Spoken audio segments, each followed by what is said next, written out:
स्वागत है आप लोगों का आज के हमारे इस वीडियो में। अगर आप चैप्टर की वीडियो देखना है तो आप वीडियो को इतना स्किप कर सकते हैं, लेकिन अगर आप 12th क्लास के स्टूडेंट हैं और आप भी चाहते हैं कि बोर्ड के एग्जाम में आपके 95+ मार्क्स आएँ तो ये इन्फॉर्मेशन सिर्फ आपके लिए है।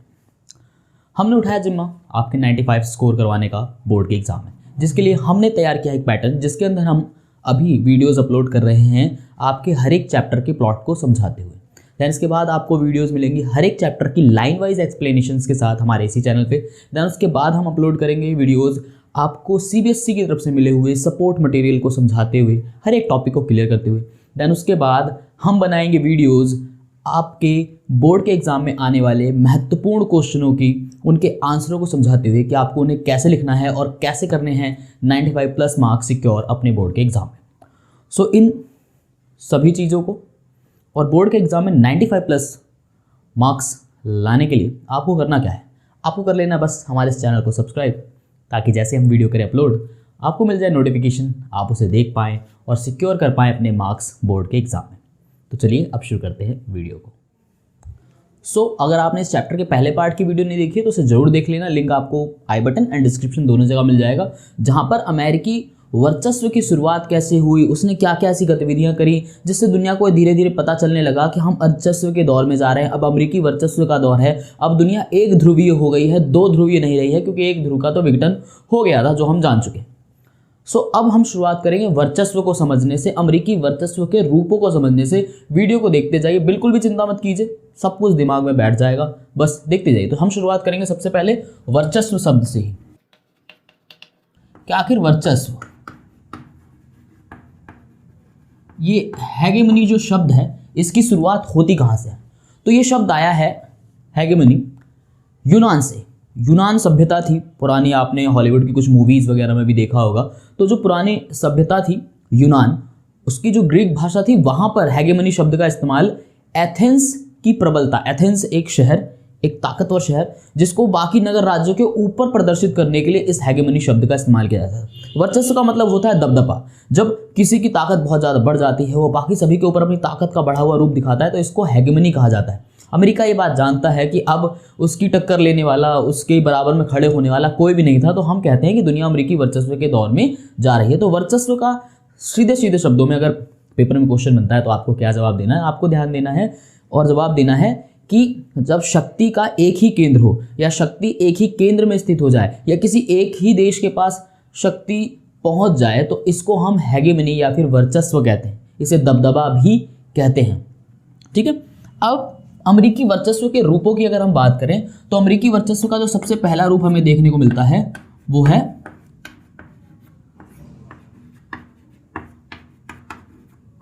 सैन्य वर्चस्व। अब अमेरिकी सैन्य वर्चस्व को समझने के लिए बहुत बड़ा काम नहीं करना, ये जस्ट एक सिंपल से पॉइंट से आपको क्लियर हो जाएगा कि अमेरिकी सैन्य वर्चस्व का मतलब क्या है। तो अमेरिका अपने सालाना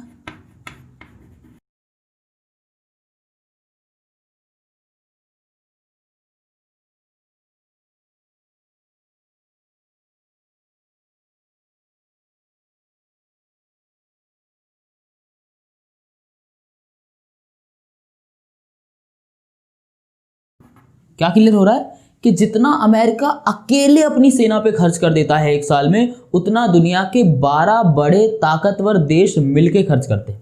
अब एक सीधी सी बात बताइए, आप अपनी पढ़ाई पर सबसे ज़्यादा खर्च करेंगे मान लीजिए, तो आप वो किस लिए कर रहे हैं? ताकि आप पढ़ाई लिखाई में आगे बढ़ना चाहते हैं। कोई अपना सेहत पे बहुत ज़्यादा पैसा खर्च करता है, इसका मतलब किस लिए? वो अपनी बॉडी बनाना चाहता है, अपनी सेहत दिखाना चाहता है, समझ रहे? तो कोई अपनी सेना पे अगर इतना ज़्यादा खर्च करता है तो क्यों करना चाहता है?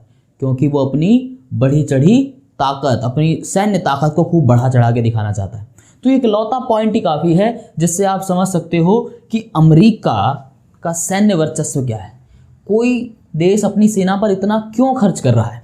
दूसरी बात यह है कि सेना की बात करें अमेरिका की, तो वो ऑलरेडी इतनी ज़्यादा पावरफुल है कि वो अपने देश में बैठे बैठे दुनिया के किसी भी देश पर हमला कर सकता है और उसको बर्बाद तक कर सकता है। अपनी सेना को युद्ध क्षेत्र से दूर रख करके भी युद्ध लड़ सकता है और दुश्मन को बहुत ज़्यादा नुकसान पहुंचा सकता है। अगर अमेरिकी मिलिट्री वालों के बेस की बात करें कि उनकी जो सेना है वो पूरी दुनिया में हर जगह मौजूद है, समझ रहे? तो अमेरिकी वर्चस्व का जो सबसे पहला सैन्य रूप है, आप इसको इतनी आसान तरीके याद रख सकते हैं एक ही पॉइंट में कि अमेरिका अपने सैन्य बजट पर इतना खर्च करता है जितना दुनिया के 12 देश मिला के खर्च नहीं कर पाते, और उसकी ताकत इतनी बढ़ी चढ़ी है कि वो अपने घर में से रहकर भी किसी देश को तबाह कर सकता है। तो ये पहला रूप है, और सैन्य रूप को समझना इतना मुश्किल नहीं है क्योंकि हम इतने सारे अमेरिका के द्वारा किए गए ऑपरेशंस पहले ही देख कर आ चुके हैं। ठीक है, तो ये है सैन्य वर्चस्व का एक छोटे से पॉइंट में आपको याद रखना है। अब चलते हैं अमेरिकी वर्चस्व के दूसरे रूप की तरफ। ठीक है, अमेरिकी वर्चस्व का जो दूसरा रूप है वो है ढांचागत।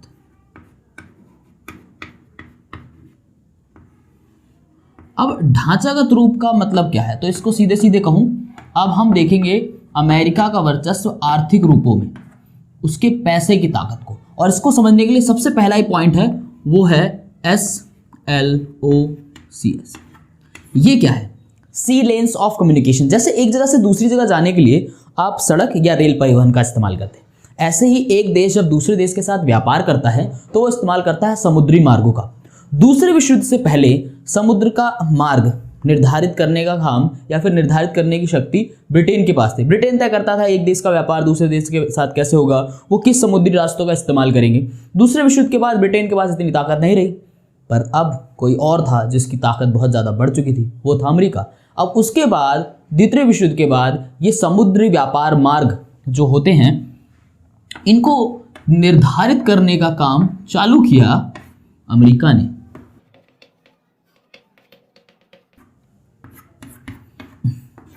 तो अब कोई देश इतनी आसानी से ये तय करता है कि भाई समुद्र में एक देश का व्यापार दूसरे देश के साथ किस रास्ते से होगा, किस रास्ते से जहाज जाएंगे, तो ये सब कैसे संभव हो पा रहा है? उसके पैसे की ताकत पर, उसका व्यापार क्षेत्र।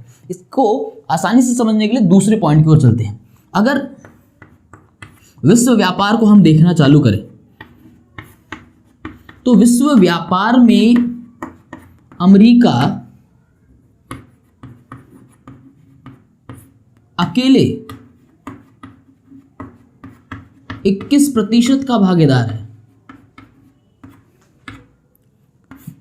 यानी दुनिया में 197 देश हैं, सभी व्यापार करते हैं, पर अकेले अमेरिका 21% की भागीदारी रखता है पूरे दुनिया के व्यापार में। ये हमारे घर के बगल से ट्रेन गुजरती है तो उसकी आवाज़ की वजह से दिक्कत होता है, तो थोड़ा उसके लिए माफ़ी चाहेंगे। सो हम आगे बढ़ते हैं। तो अमेरिकी वर्चस्व का जो ढांचागत जो आर्थिक रूप है वो आप ऐसे समझ सकते हैं कि समुद्री व्यापार मार्ग कौन तय करता है? अमेरिका। विश्व के व्यापार में अमेरिका की अकेले की भागीदारी 21% है। तीसरी पॉइंट के अंदर अगर हम इसके तीसरे पॉइंट में, ये पहला पॉइंट है, ये देखो ये ढांचागत का दूसरा है, ये इसके पॉइंट को ऐसे बी, एंड जो तीसरा पॉइंट जिसके अंदर हम समझ सकते हैं वो है अमेरिकी वर्चस्व के रूप में MBA की डिग्री। ठीक है, अमेरिका ये मानता है कि व्यापार एक कला है, और व्यापार एक कला को मानते हुए अमेरिका ने MBA की डिग्री की पढ़ाई चालू करवाई अपने देश में, यूनिवर्सिटी ऑफ पेंसिल्वेनिया। ठीक है, सॉरी, यूनिवर्सिटी ऑफ पेंसिल्वेनिया। ठीक है,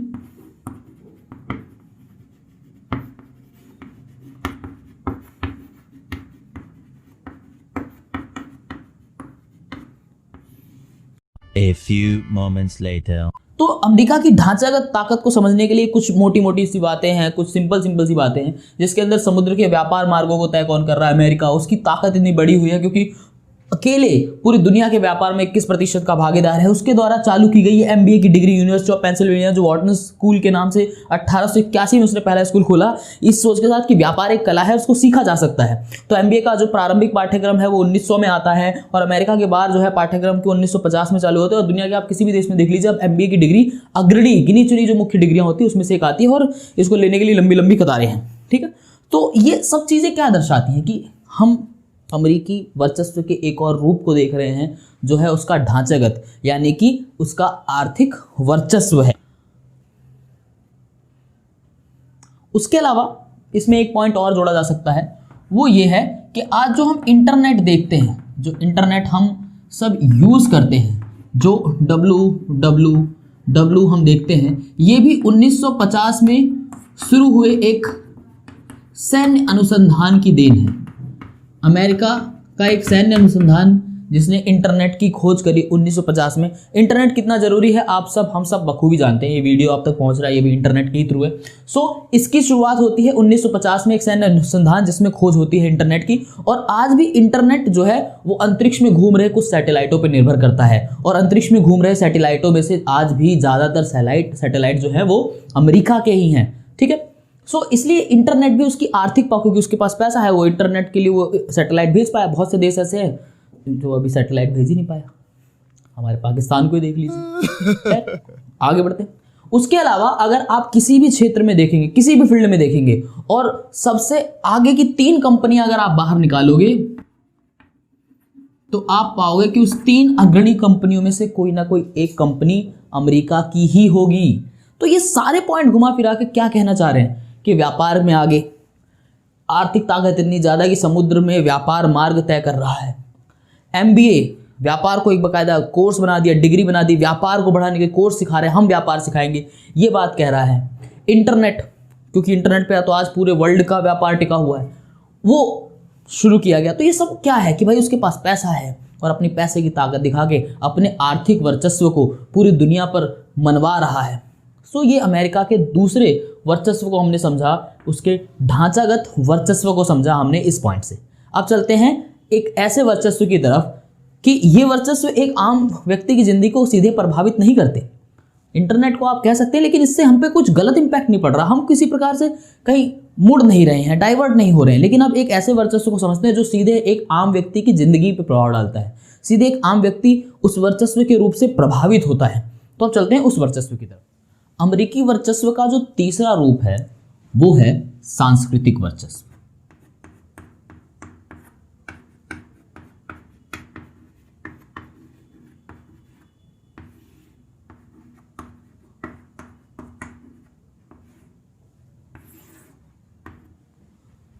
अब बात करूं मैं अपनी, तो मुझे ये सबसे खतरनाक वर्चस्व लगता है।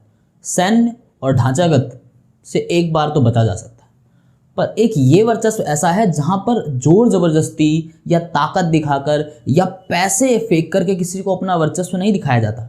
यहाँ पर बड़े ही प्यार से आपको अपनी तरह से ढाल लिया जाता है और अपना वर्चस्व आप पे थोप दिया जाता है। सोवियत संघ का विघटन अमेरिका की सैन्य कार्यवाही या अपनी आर्थिक ढांचे के कारण से नहीं कर पाया।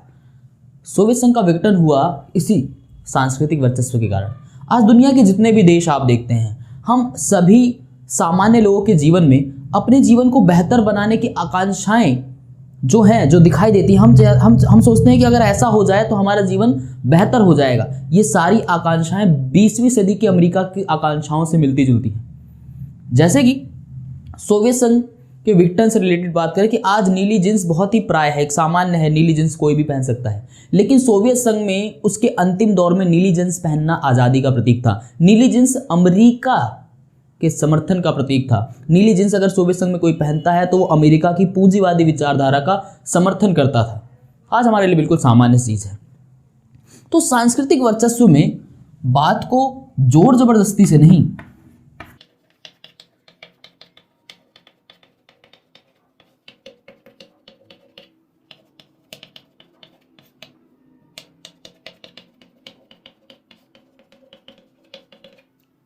तो अमेरिकी वर्चस्व का ये जो रूप है, यहाँ पर किसी को अपनी बात मनवाने के लिए उस पर ज़बरदस्ती नहीं बल्कि प्यार का सहारा लिया जाता है। उसको आज हम अमेरिका की ओर देखते हैं और अमेरिका के जैसे होना चाहते हैं, हम अपने देश को अमेरिका की तरह डेवलप करना चाहते हैं। यानी कि हम ये मानते हैं कि पूंजीवाद बेहतर है, हम ये मानते हैं कि उसका पहनावा, उनका रहन सहन, उनकी जीवन शैली बेहतर है, हम वैसा होना चाहते हैं। ये सब हम उसकी तरफ नज़रें उठाए देख रहे हैं, हम उसकी तरफ बनना चाहते हैं। ये सब क्या है? ये उसका सांस्कृतिक वर्चस्व है, उसकी जीवन शैली है, उसकी सामाजिक रचना है, जो सभी देशों को, दुनिया के तकरीबन सभी देशों को अपनी ओर आकर्षित करती है। और यहाँ पर उसकी तरफ बनने के लिए हमें उसकी जैसी चीज़ों का, उसके जैसे रहन सहन का इनको अपनाना पड़ता है। तो ये क्या है? ये एक सांस्कृतिक वर्चस्व। तो वर्चस्व के 3 रूप हमने जाने, जिसमें एक था सैन्य, दूसरा था ढांचागत यानी जिसको आप आर्थिक कह सकते हैं, और तीसरा है सांस्कृतिक, जो एक आम व्यक्ति की जिंदगी को भी प्रभावित करता है।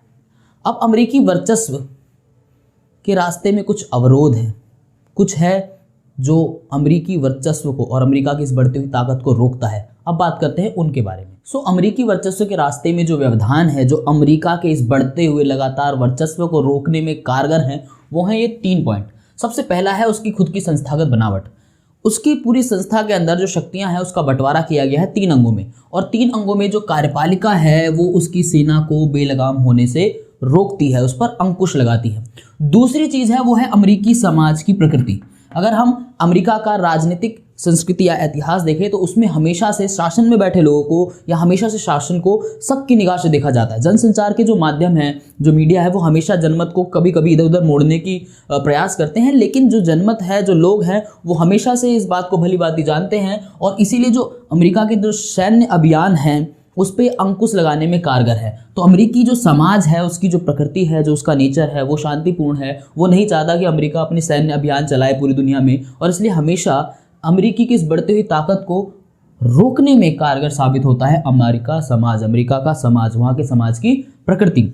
तीसरी चीज़ जो अमेरिकी वर्चस्व पर कंट्रोल कर सकती है, अमेरिकी वर्चस्व को रोक सकती है, उसकी लगातार बढ़ती हुई ताकत को रोक सकती है, वो है नाटो। नाटो आप जानते ही हैं, फर्स्ट चैप्टर में पढ़ा था, नॉर्थ अटलांटिक ट्रीटी ऑर्गेनाइजेशन, उत्तर अटलांटिक संधि संगठन जो है, इसमें शामिल जो 12 देश हैं, इन सभी में जो है वो बाजार मूलक अर्थव्यवस्था है, और बाजार जो अर्थव्यवस्था है वो किसी प्रकार का भी जोखिम नहीं उठाना चाहती। और नाटो में जब ये शामिल हुए थे तो आप जानते हैं इनके बीच में एक प्रकार की शर्त थी कि कोई भी सैन्य अभियान होगा तो सब साथ में मिलकर के आएंगे। तो यहाँ पर इस बात की संभावना उठती है कि ये बेवजह इस प्रकार के सैन्य अभियानों में लगकर अपनी अर्थव्यवस्था और अपना पैसा बर्बाद नहीं करना चाहेंगे। तो नाटो में शामिल जो देश हैं वो भी अमेरिका की लगातार इस बढ़ती हुई ताकत पर अंकुश लगाने में कारगर साबित हो सकते हैं। तो इन 3 पॉइंटों में आप याद रख सकते हो कि अमेरिकी वर्चस्व को रोकने में कारगर हैं ये तीनों पॉइंट।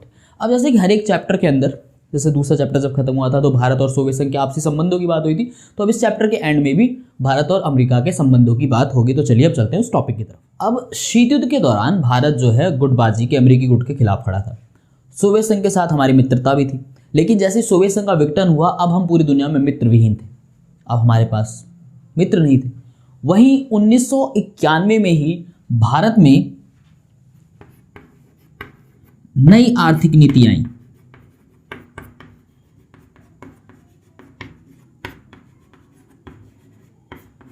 जिसे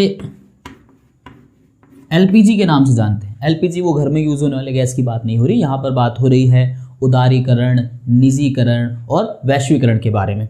तो ये नई आर्थिक नीति जो थी ये सब पूंजीवाद की ओर खसकने की चीज़ें थी। इससे हम एक कदम आगे बढ़े अमेरिका की तरफ, उसके तरफ अपने संबंधों को बेहतर बनाने की दिशा में। और कुछ और पॉइंट्स यहाँ पर मौजूद हैं जिससे हम समझ सकते हैं कि अब हमारे अमेरिका के साथ संबंध कितने अच्छे हो चले हैं। सबसे पहला पॉइंट है सॉफ्टवेयर के क्षेत्र में भारत जो भी निर्यात करता है उसका 65%, 65% सिर्फ अकेले अमेरिका को ही जाता है।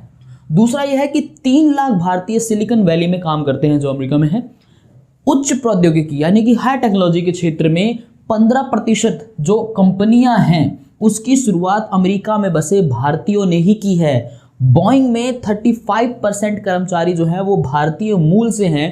तो ये सारी बातें क्या दर्शाती हैं? सारी बातें यही दर्शाती हैं कि अमेरिका और भारत के संबंध अब बेहतर हो रहे हैं। ठीक है, अब यहीं पर चिंता का विषय है। इसमें 3 प्रकार के अलग अलग मत देखने को मिलते हैं, जहां पर कुछ लोग ये मानते हैं कि अमेरिका और भारत की ये जो बढ़ती हुई मित्रता है ये सही नहीं है। भारत को अमेरिका के साथ मित्रता नहीं बढ़ानी चाहिए, उससे थोड़ी दूरी बना के रखनी चाहिए, क्योंकि आने वाले समय में इसका हमें खामियाजा भुगतना पड़ सकता है। वहीं दूसरी तरफ एक मत ये भी है, वो चाहते हैं कि हमें अमेरिका से ऐसी मित्रता बढ़ानी चाहिए, उसके साए में रहना चाहिए और उसके नाम का इस्तेमाल करके विश्व में अपना स्थान और मजबूत करना चाहिए। वहीं एक मत और है जो ये कहता है कि हमें विकासशील देशों के साथ जुड़ना चाहिए और आगे बढ़ना चाहिए, जिससे आने वाले समय में ये जो विकासशील देशों का जो गुट है वो ताकतवर हो जाएगा, जिससे अमेरिकी वर्चस्व का प्रतिकार करने में, अमेरिकी वर्चस्व को जवाब देने में हम संभव हो पाएंगे, हम उसके लायक हो पाएंगे। सो ये 3 अलग अलग पॉइंट हैं जहां पर हमारे अमेरिका के साथ जो संबंध बन रहे हैं उस पर अलग अलग विचार हैं, और ये है भारत और अमेरिका के संबंधों को समझने में हेल्पफुल पॉइंट। सो इसी के साथ आज की वीडियो खत्म होती है।